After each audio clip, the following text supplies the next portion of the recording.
आज महाराणा प्रताप की जयंती के अवसर पर समाजवादी पार्टी के प्रदेश कार्यालय पर सपा सुप्रीमो अखिलेश यादव का राजपूत समाज द्वारा सम्मान किया गया। इस अवसर पर उन्होंने भारतीय जनता पार्टी पर जम करके निशाना साधा।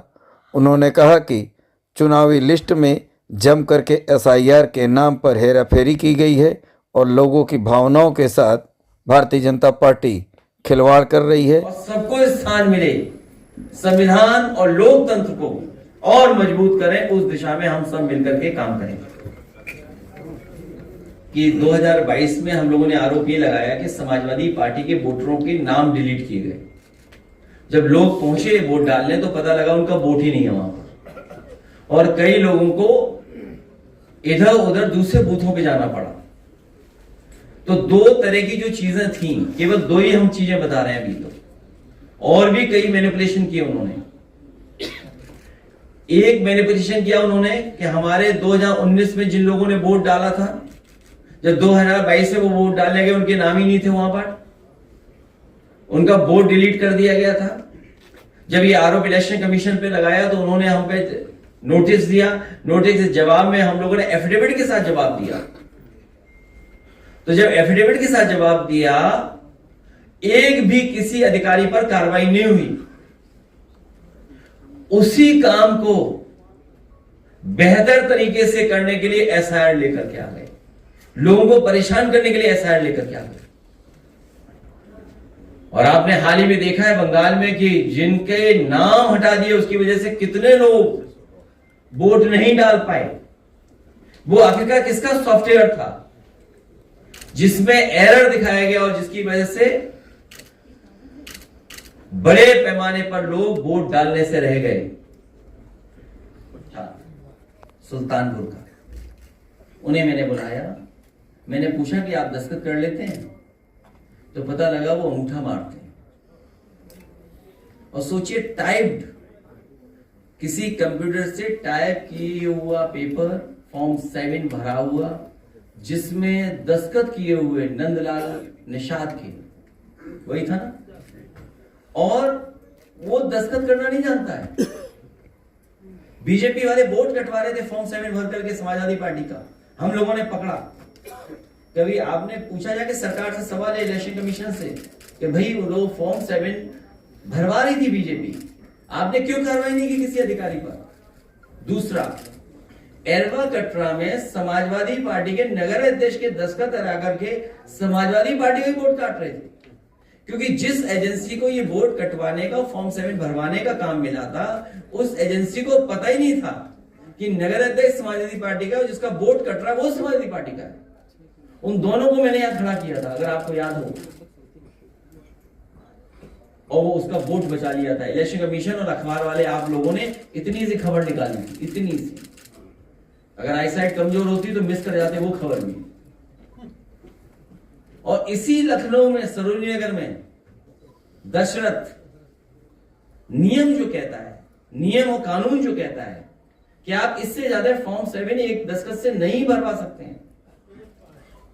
5 के अलावा आप, नियम यही कहता है कि 5 ही आप ऑब्जेक्शन कर सकते हैं। लेकिन सोचिए कितने ऑब्जेक्शन कराए थे उन्होंने, कई 100।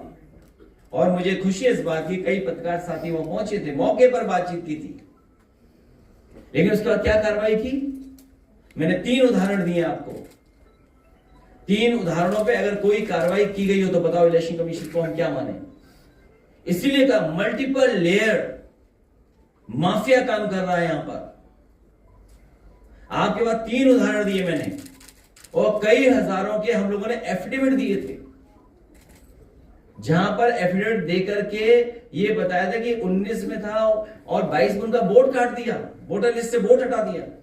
क्या कार्रवाई की इलेक्शन कमीशन ने? बताइए आप, कोई कार्रवाई हुई हो तो बताओ। तो क्या खुली बेईमानी नहीं चल रही क्या? किसकी क्रेडिबिलिटी हम देखें? और फिर शासन प्रशासन का काम, ईडी का काम। अभी ईडी आने वाली होगी यूपी में, कब आ रही है? एक बार ईडी आई थी, ईडी ने छापा मारा, कहा समाजवादियों का पैसा है, बाद में पता लगा बीजेपी का निकला। हम आज तक मांग रहे हैं वो 250 करोड़ रुपए दे दो हमें। जो कानपुर में छापा मारा गया उसमें 250 करोड़ रुपए निकले थे, याद है आपको 22 के चुनाव से पहले? भाई वो पैसा हमारा अगर बताया तो हमें वापस तो कर दो। बीजेपी वालों कब दोगे चंदा हमें वापस? 23 में लागू कर दो। यहाँ जितनी महिलाएं कई टिकट पा जाएंगी अपने आप, उन्हें सिफारिश के लिए भागना भी नहीं पड़ेगा,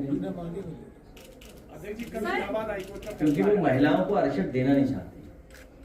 अभी बिहार में सरकार भी बड़ी बहस है, क्योंकि अगर आप भारतीय जनता पार्टी के गठन के समय की बात जानेंगे, बहुत से लोग जानते होंगे कि जब भारतीय जनता पार्टी का गठन हुआ था उस समय भारतीय जनता पार्टी में ये बहस थी कि वो सेकुलर होगी, सोशलिस्ट होगी कि नहीं होगी। उस समय जो उनके अध्यक्षीय भाषण था और उस समय जो प्रस्ताव पास हुआ भारतीय जनता पार्टी के गठन में, उन्होंने ये स्वीकार किया कि हम समाजवादी विचारधारा और सेकुलर रास्ता अपनाएंगे। ये केवल उनके लिए दिखावा था, वो सच्चाई में तो कम्युनल और कैपिटलिस्ट निकले और उन्हें अपने आप को सोशलिस्ट दिखाने के लिए पहली बार मंच पर जेपी की तस्वीर लेकर के वो आए थे।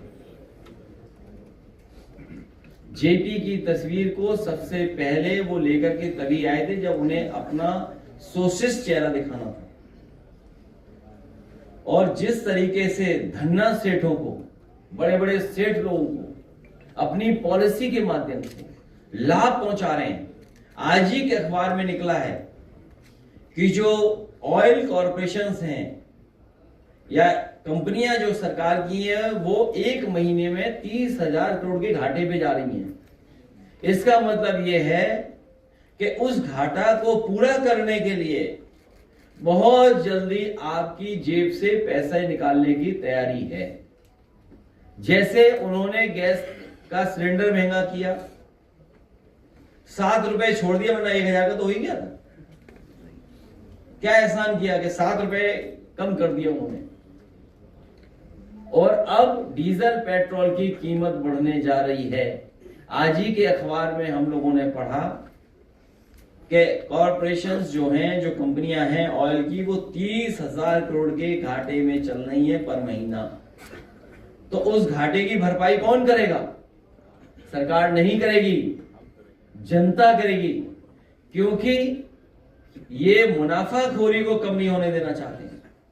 आखिरकार मुनाफा कौन कमाने दे रहा है?